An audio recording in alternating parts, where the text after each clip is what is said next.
6-9 la matinale, chronique internationale. Chronique internationale. La chronique internationale avec Linda Bebsa. Linda, bonjour. Bonjour. Alors, on revient sur la situation au Liban. Le chef d'état-major israélien est en état d'alerte depuis qu'il a appris que la force Redouane a fait des prisonniers parmi ses soldats au sud Liban. Cette information vient exaspérer le traumatisme engendré par la disparition du pilote Red Arad, disparu en 1986 au Liban, un soldat dont on n'a jamais retrouvé la trace, Linda. La disparition du soldat Red Arad fait toujours les unes des médias israéliens, c'est-à-dire 38 ans après les faits.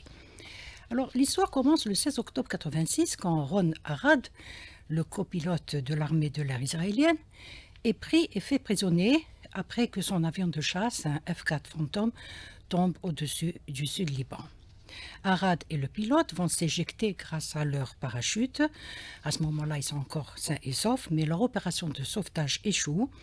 Le pilote est tué, tandis que Ron est fait prisonnier par le groupe ML, alors très actif dans la région.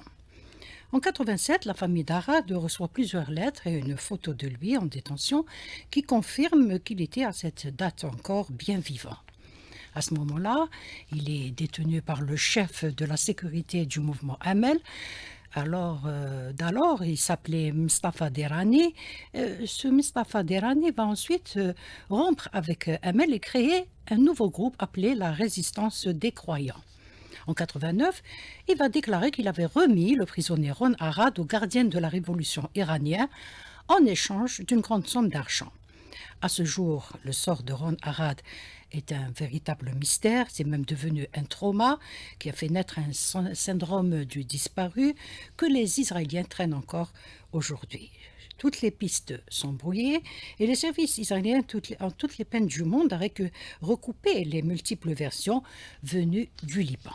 En 2008, le Hezbollah indique dans un rapport remis à un négociateur israélien que le pilote Ron Arad serait mort depuis une dizaine d'années alors qu'il tentait de s'échapper. Bref, les versions sur la disparition de Ron Arad sont tellement contradictoires qu'elles ont longtemps semé la confusion et le doute dans les milieux sécuritaires israéliens, y compris chez le Mossad. Finalement, en 2004, une commission de l'armée israélienne va conclure que le soldat Ron Arad est mort en 88, mais qu'elle ignorait tout de ce qui lui était arrivé. Voilà comment le prisonnier Ron Arad est devenu un fantôme qui hante les familles israéliennes dont les enfants sont toujours prisonniers de la résistance palestinienne à Gaza, mais également au sud Liban.